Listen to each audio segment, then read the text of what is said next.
Sekarang kamu bisa memunculkan pop-up Windows dengan mengklik tombol Home dan kamu bisa melakukan multitasking sambil menonton video analisa pagi tanpa berlangganan YouTube Premium. Hai semuanya, gimana kabar kalian? Semoga selalu dalam keadaan baik. Jadi welcome back again di Andai Kristen Channel, dan ini adalah segmen analisa pagi, segmen dimana kita akan mengulas untuk update news dan juga pergerakan dari market, khususnya market dari Bitcoin. Hari ini kita berada di tanggal 31 Januari 2025. Nggak terasa ya, bulan Januari udah mau berlalu aja. Market lumayan dikocok di bulan ini, dan ya saya rasa bulan Februari mungkin menyimpan banyak kejutan. Semoga aja kondisi dari market bisa selalu positif ya ke depannya. Teman-teman, di sini aku mau review sebentar untuk beberapa news untuk perdagangan kemarin ya. Kemarin itu ada FOMC press conference Fed interest rate decision, di mana the Fed resmi menahan suku bunga di 4,5% dengan statement dari Jerome Powell yang menurut saya masih terbilang netral ya, tidak terlalu dovish, tidak juga hawkish. Dan kalau kita lihat juga dari beberapa sentimen data kemarin, itu ada data tentang unemployment rate dari Uni Eropa, di mana hasilnya ada tingkat pengangguran yang cenderung naik. Lalu Bank Sentral Eropa juga ada apa nih, ECB Marginal Lending Facility, terkait dengan fasilitas untuk mereka yang pengen untuk deposit ataupun minjem ya, borrowing. Itu suku bunganya diturunkan dari bank-bank besar yang ada di Uni Eropa. Interest rate dari Uni Eropa kemarin juga diturunkan. Ya, ini impact-nya lumayan bagus sih untuk market. Dari sebelumnya interest rate European Central Bank di 3,15% menjadi 2,9%. Kemudian Amerika Serikat kemarin ada rilis data GDP, di mana growth GDP-nya mengalami penurunan, berarti ekonomi mengalami perlambatan. Initial jobless claim atau klaim pengangguran itu juga mengalami tren penurunan. Artinya tingkat ketenaga kerjaan cenderung tinggi ya, dan tingkat penganggurannya cenderung turun. Beberapa data ini bisa bagus, bisa juga negatif untuk pasar ya untuk kemarin. Kalau hari ini kita akan dapat beberapa rilis data penting lainnya. Salah satunya adalah data PCE and Core PCE Inflation. Data ini akan dirilis jam setengah 9 malam waktu Indonesia Barat nanti. Jadi waspada dengan rilis data PCE.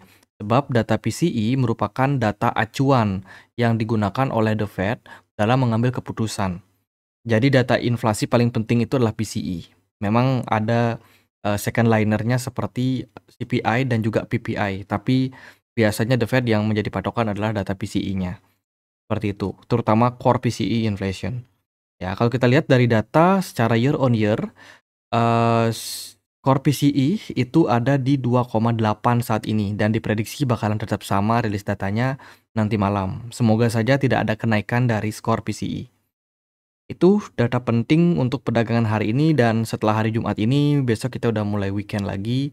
Bulan yang baru, hati-hati dengan volatilitas yang ada pada market hari ini sampai besok. Sebab closing time frame monthly bakalan sangat-sangat penting untuk kita perhatikan. Seperti apa, kemana kira-kira pergerakan dari Bitcoin ke depannya. Gitu. Oke, aku mau panggil dulu nih yang sudah punya akun Binance. Kalian udah tahu belum kalau Binance punya akun sosial media mereka, yaitu Binance Square, yang bisa teman-teman dapetin di aplikasinya langsung ya. Teman-teman bisa buka, dan teman-teman harus tahu kalau teman-teman share postingan berupa artikel, kirim video atau analisa atau apapun, teman-teman bisa berpeluang mendapatkan reward. Nah, caranya gimana? Masuk ke Binance Square. Ya, di sini teman-teman bisa bikin postingan gitu. Nanti setiap orang-orang yang membantu kalian untuk like atau mungkin ada komen, atau mereka juga bisa langsung donasi ya, untuk para analis di sini berpeluang mendapatkan reward seperti itu. Jadi campaign ini berlaku sampai tanggal 2 Februari nanti. Jadi waktunya sangat terbatas. Buat teman-teman yang sudah punya Binance, boleh dong bikin postingan di sini, karena bisa bikin analisa kalian sendiri ya kan, posting. Nanti siapa tahu ada orang yang bantu buat klik artikel kalian, kemudian dia bantu donasi juga, itu bisa mendapatkan cuan dari sana. Seperti itu. Buat yang tertarik, linknya aku sediakan di kolom deskripsi. Oke, sedikit news yang terlewat di video kemarin. yaitu ketua chairman Fed ya, yaitu Jerome Powell mengatakan bank sangat mampu melayani nasabah kripto. Kemarin ini cukup rame dan bikin pergerakan Bitcoin yang sebelumnya steady di kisaran level $103.000 yaitu naik sampai 105. Ya lumayan ada kenaikan seperti itu, dan itu menurut saya punya impact yang sangat-sangat bagus untuk pasar. Selain itu juga interest rate sudah memang ditekan ya, memang di tahun 2025 ini The Fed agak sedikit berhati-hati, nggak berani agresif seperti yang dilakukan sebelumnya dari bulan September, kemudian Oktober, November ya kan dia pangkas suku bunga terus, dan di bulan Januari ini The Fed memutuskan untuk menahan suku bunga. Pertimbangan saya sih kekhawatiran terkait dengan kenaikan ya inflasi impact dari kebijakan-kebijakan dari Presiden Trump, meskipun Jerome Powell nggak mau mengomentari apapun yang berbau politik. Tapi saya yakin dia cukup khawatir sebab Donald Trump itu memang terkenal dengan kebijakan-kebijakan yang lebih mendahulukan korporasi, terutama sektor swasta. Ya, tentang pengurangan pajak, kemudian juga larangan import, dan juga kemudahan ekspor. Nah, hal-hal tersebut itu bisa mendongkrak inflasi. Makanya The Fed nggak mau terburu-buru di posisi sekarang ini. Memang kalau secara data juga kita melihat bahwasanya inflasi udah mulai agak bandel untuk turunnya gitu. Jadi salah satu pertimbangan juga yang dilakukan oleh Federal Reserve. Kemudian kalau kita lihat juga dari data tentang ETF ya, kemarin itu ada sedikit inflow yang masuk dari Bitcoin Spot ETF dan dari Ethereum Spot ETF masih dalam posisi outflow.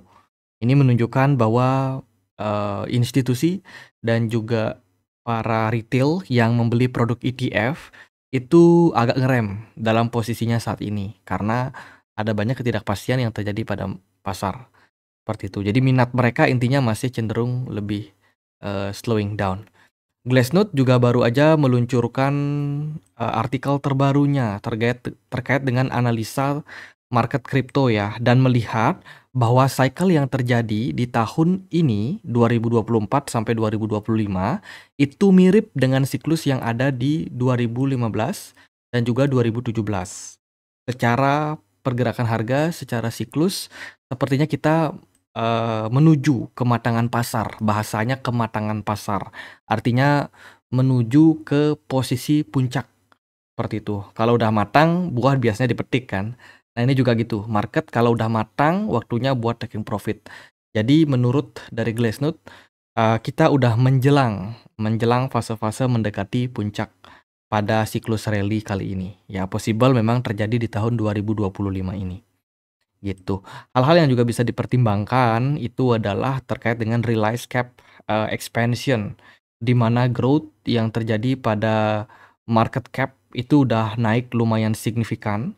Sebelumnya mungkin ada kenaikan sampai 2,1 kali di siklus sebelumnya, dan kali ini kita sudah lumayan ya mencapai kenaikan yang bisa terbilang besar, apalagi kalau kita melihat realita juga koin di pasar itu makin lama makin banyak.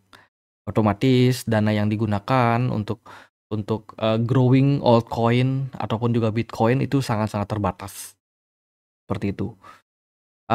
Kemudian juga kalau kita lihat dari balance ya terkait dengan ETF wallet, saat ini berada dalam posisi di mana ada penurunan gitu ya. Pasukan saldonya menjadi 2,7 juta Bitcoin, terutama disebabkan karena pasukan yang bermigrasi ke dompet ETF.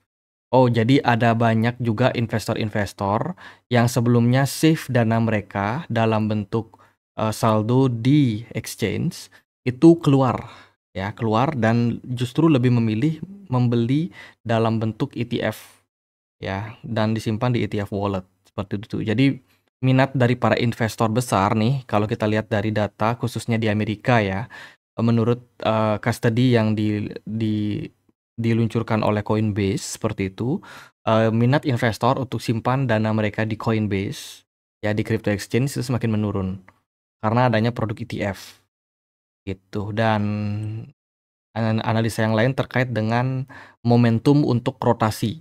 Ya, bull market saat ini masih, dipercaya oleh banyak investor, masih sedang dalam posisi uptrend, ya, di mana akan terjadi banyak rotasi, baik itu dari Bitcoin-nya, kemudian pindah ke altcoin, dan di altcoin pun juga ada banyak sektor-sektor yang akan mendapatkan, inflow, seperti itu, dan silih berganti, teman-teman. Sifatnya ini sangat-sangat mix. Jadi, di bull run kali ini kita harus lebih selektif dalam memilih koin.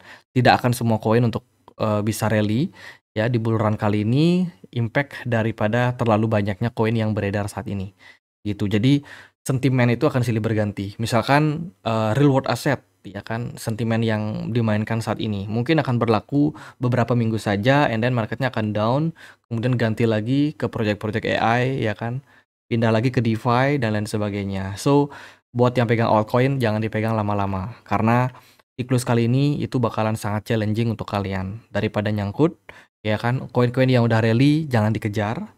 Ya, better teman-teman cari koin-koin yang belum rally secara sentimen, secara improvement harga, ya kan, belum terlalu naik tinggi, itu lebih safe buat kalian. Tentu saja harus mempertimbangkan fundamental project-nya juga, gitu. Saat ini di 2025 ini kita berada di fase yang harusnya sih menjelang impulsif trend. Ya kan, kalau kita lihat dari fase periode sebelumnya seperti di 2020, sorry, 2012, 2013, kemudian juga ada fase bullish di 2018, lalu ada di fase 2021, 2022, dan sekarang kita berada di fase tersebut 2024, 2025. Ekspektasinya tren pasar masih akan lanjut. Kemudian dari berita yang lain datang dari Gary Gensler. Gary Gensler setelah tidak menjabat sebagai ketua SEC, kali ini dia akan melanjutkan karirnya sebagai dosen, ya, sebagai profesor praktik di Global Economic and Management Group and Finance Group. Jadi dia akan kembali ngajar lah istilahnya gitu, dan tentu saja ketika dia ngajar pasti akan ada banyak sekali pengetahuan-pengetahuan yang disampaikan oleh Gary Gensler berdasarkan dengan pengalaman yang dia miliki.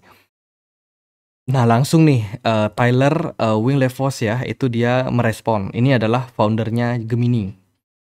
Itu dia tidak akan menerima sehubungan dengan, apapun yang berhubungan dengan lulusan MIT, ya, tempat Gary Gensler ngajar nanti, gitu. Baik itu sebagai pekerja, magang, ataupun yang lain sebagainya tidak akan diterima, oleh, Tyler Winklevoss.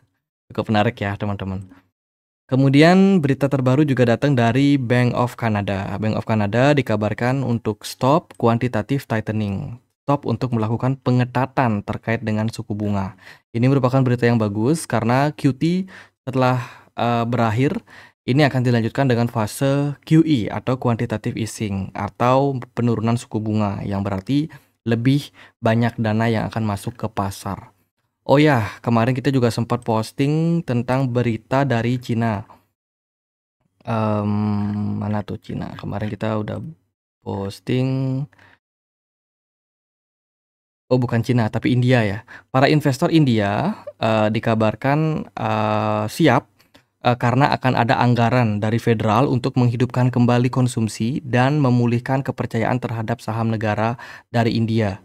Akan ada dana sekitar 600 miliar yang bakalan dirilis oleh pemerintah. Jadi potensial India bakalan cetak duit lagi. Ini bakalan bisa meningkatkan sentimen positif untuk market. Ya, 600 miliar US dollar. Itu cukup besar sih kalau dari saya. Itu semoga aja bisa cepat rilis, dana tersebut bisa masuk kembali ke market. Kemudian berita datang dari Ceko, Republik Ceko dikabarkan untuk approve, ya, consider untuk investing in Bitcoin. Ini berita yang cukup bagus dari salah satu negara yang ada di Eropa. Nah, langsung European Central Bank merespon, ya. Presiden Christine Lagarde, ya, presidennya European Central Bank atau Bank Sentral Eropa, dikabarkan dia percaya diri bahwa Bitcoin tidak akan digunakan, ya, tidak akan masuk sebagai cadangan dari Bank of Eropa, Bank Eropa, teman-teman. Dan ini merupakan sebuah pernyataan yang cukup ketat, di mana Uni Eropa memang terkenal agak kurang mendukung inovasi perkembangan dari kripto. Meskipun regulasi sudah dibuat, ya kan semuanya berada dalam koridor dari peraturan yang ada di Bank Sentral Eropa, namun hal tersebut tidak menjadikan Bitcoin menjadi salah satu strategic reserve yang dimiliki oleh Uni Eropa gitu. Jadi ya kita tunggulah gebrakan terbarunya apakah ke depan akan ada perubahan atau bagaimana. Grayscale XRP dikabarkan sudah ada proposalnya. Ini diluncurkan oleh Grayscale ya, yang akan siap mendapatkan approval. Seperti itu. Ini formnya udah ada dan kita tinggal menunggu kapan kira-kira produk ini bakalan bisa di-approve sama SEC. Sementara sih perbincangan tentang beberapa produk ETF itu lagi rame. Selain itu juga Grayscale baru saja meluncurkan Grayscale Bitcoin Miners ETF. Banyak banget produknya di Grayscale dan dia bikin produk terbaru lagi. Sepertinya sih produk ini itu memberikan penambahan jumlah dari Bitcoin dari hasil Bitcoin mining industry ya. Gitu. Jadi produk ini juga akan volatile sama seperti produk-produk ETF yang lainnya. Itu kemarin baru launching di tanggal 29 Januari 2025. Canary Spot Litecoin ETF, step closer to potential SEC approval. Nah ini jangan banyak yang terkecoh terkait dengan berita Canary Spot Litecoin ETF. Dia semakin dekat, belum di-approve ya sama SEC. Jadi kapan di-approve itu kalau nggak salah beritanya di bulan Maret 2025 nanti. Itu jadi yang lagi menunggu banyak produk ETF mendapatkan approval coba sampai bulan Maret. Nampaknya akan ada potensi di mana bulan-bulan tersebut bakalan menjadi bulan yang cukup baik untuk perkembangan beberapa altcoin. Nah ini Ali kemarin nge-tweet ya di Twitter. Saya nggak tahu ini siapa, tapi yang pasti ini adalah analis yang sejak beberapa tahun lalu cukup aktif di Twitter dan membagikan data analisis. Dia kemarin membagikan data analisis bahwa investor dari Toncoin ya, itu sudah banyak yang keluar sejak Agustus 2024 ketika kemarin Pavel Durov ditahan oleh pemerintah Prancis. Itu. Jadi holder dari koin Ton itu makin lama makin berkurang. Sudah sekitar 890.000 ton yang dijual. Gitu. Jadi itu mungkin sebuah alasan kenapa harga dari Ton belum terlalu growing. Kemudian ada berita menyedihkan juga ya. Ross Ulbricht ini adalah foundernya Silk Road. Mungkin teman-teman tahu salah satu platform marketplace perdagangan gelap gitu ya, perdagangan barang-barang terlarang, senjata api, ya itulah yang berhubungan dengan narkotika, narkoba dan lain sebagainya.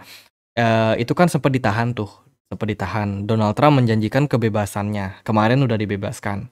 Seperti itu. Nah, dia langsung aktif nih di awal-awal pengen kembali explore dunia kripto. Pakailah dia Pump Fund. Ya, salah satu platform untuk launching koin-koin baru ya, di mana kita bisa beli koin-koin baru yang pump and dump-nya sangat signifikan. Nah, si Ross Ulbricht ini dia kabarnya salah transfer. Teman-teman, salah transfer ya, kumpulan likuiditas yang harganya salah. Terus dia rugi sekitar 1,5 juta US dollar atau sekitar 5% dari total aset yang dia gunakan seperti itu. Kemudian dia melakukannya lagi dan kehilangan lagi duit sampai 10,5 juta US dollar. Gitu. Jadi sebelumnya dia cuma loss 5%. Dia ngelakuin kesalahan lagi. Jadi total loss-nya sampai 35% dari aset portfolio yang dia miliki. Gitu. Jadi memang ini pump fund ini memang rawan banget sih. Jadi teman-teman harus hati-hati kalau yang trading ya di platform-platform baru, DEX baru yang cenderung banyak memperdagangkan meme token. El Salvador dikabarkan menemui tantangan sebab dia mendapatkan peringatan dari IMF ya, International Monetary Fund. Kalau teman-teman tahu ini adalah sebuah lembaga yang memberikan utang ke banyak negara gitu. Indonesia pun juga banyak ya berutang di IMF sama World Bank. Nah, El Salvador itu segera terapkan undang-undang Bitcoin baru untuk mematuhi kesepakatan dari IMF. Laporan undang-undang tersebut mencabut mandat sebelumnya untuk menghapuskan bisnis menerima Bitcoin sebagai alat pembayaran. Jadi bayangin, IMF berusaha untuk intervensi El Salvador supaya tidak lagi menggunakan Bitcoin sebagai eh, legal reserve ya atau alat pembayaran selain dolar gitu. IMF pengen El Salvador tetap pakai fiat dan hanya menjadikan Bitcoin sebagai alternatif saja. Dan ini bakalan sangat seru sih, apakah IMF bakalan ban El Salvador ke depannya atau bagaimana. Kemudian saat ini sedang ada krisis di Ethereum terkait dengan kepemimpinan ya, pemimpin-pemimpin founder, beberapa kemarin beritanya ada yang mundur untuk membangun proyek AI sendiri. Dan saat ini ada berita namanya Danny Ryan ya, itu dikabarkan akan siap menjadi next leader untuk Ethereum. Jadi Ethereum kan punya beberapa pemimpin ya, di mana di dalamnya ada Vitalik Buterin juga gitu. Jadi dia tidak dipimpin oleh satu orang, tapi dia dipimpin oleh banyak sekali developer canggih di dalamnya gitu. Dan kabarnya sih ada Danny Ryan ini yang bakal menjadi next leader untuk Ethereum Foundation. Dan dia sudah membuktikannya dengan hold asetnya berupa Ethereum juga ya, senilai 160 juta US dollar gitu. Dan ini udah di voting oleh Ethereum Foundation. Ya, semoga cepat selesai aja masalah dari Ethereum ya. Kemudian Safe Foundation dikabarkan launching sebuah venture capital baru ya yang berfokus pada decentralized science. Namanya adalah Sapien Capital. Ini tujuannya untuk mendevelop, membangun startup baru, proyek-proyek baru yang bisa running di jaringan layer satunya SEI. Gitu. Harapannya sih akan memberikan impact yang positif. Kemarin saya udah rilis sekitar 10%-an something. Itu beberapa data yang kita temukan, beberapa berita juga yang cukup banyak meramaikan market kripto. Kemudian kemana pergerakan dari Bitcoin ke depannya? Dari sesi kemarin melihat indikasi masih positif pada pergerakan Bitcoin. Kemudian emas, tidak lupa S&P 500 juga rally ya. Bitcoin dominance ini agak sedikit turun ya kemarin. Sempat bikin beberapa altcoin rally juga ya. Semoga bisa menjadi hiburan untuk kita di tengah bantaian yang terjadi beberapa hari terakhir pada market altcoin. Sedikit hiburan, dan menurut saya sih untuk posisi sekarang ini belum terlalu aman buat altcoin. Dari Bitcoin sendiri kita melihat ada potensial selling pressure dalam jangka waktu dekat. Saya sendiri memang nggak terlalu optimis melihat retracement yang terjadi pada Bitcoin kemarin. Jadi saya melihat bahwa pergerakan Bitcoin yang naik kemarin itu bukan tanda Bitcoin bisa naik tinggi ya gitu. Karena yang saya jadikan pertimbangan adalah smart money yang belum terlalu banyak pada Bitcoin. Didukung juga dengan volume perdagangan yang belum terlalu naik signifikan juga gitu. Faktor-faktor tersebut saya rasa merupakan sebuah indikasi kuat kalau market ini belum rally untuk bullish. Ya at least jangka pendek. Mungkin kita masih akan membutuhkan waktu. Gitu. Kalau kita lihat dari closing daily time frame kemarin, overall sih bagus aja ya untuk Bitcoin. Histobarnya di MACD masih merah. Ya, hati-hati teman-teman. Takutnya di flip market tiba-tiba bisa drop seperti itu. Dilihat dari monthly closing sih overall masih bagus juga ya. Nah, kita kan besok dapat closing time frame monthly. Overall kalau kita bisa mempertahankan area saat ini terbilang masih bagus sih untuk Bitcoin. Ya itu dari saya sih Bitcoin secara long term ini masih bakalan positif, cuman secara jangka pendek kemungkinan untuk bullish tinggi di harga-harga sekarang itu masih belum ya. Saya belum melihat itu. Terus juga dari pergerakan smart money juga belum terlalu banyak juga yang masuk ke Ethereum. Pertimbangan yang lain mungkin adalah beberapa narasi seperti hari ini akan ada PC inflation yang berpotensi untuk membuat market kembali volatil. Itu. Jadi dari saya sih itu melihat pergerakan dari market ya lumayan seneng karena market naik, tapi saya nggak terlalu excited. Ya biasa aja sih teman-teman. Next target untuk Bitcoin adalah di level all time high kisaran 108.000 sampai 109.000. Kalau Bitcoin sudah mampu menembus area tersebut, maka next target kita adalah ke 120 ribuan sampai 130 ribu untuk Bitcoin. Ini perspektif long term ya, bukan buat jangka pendek. Kalau jangka pendek sih mungkin Bitcoin masih akan punya potensi untuk koreksi ke range kita kisaran 100 ribuan gitu. Kalau seandainya data PCI-nya naik, ya inflasi naik misalkan, itu bisa bikin market dump. Jadi tetap hati-hati untuk teman-teman, dan juga Bitcoin dominance masih sangat strong.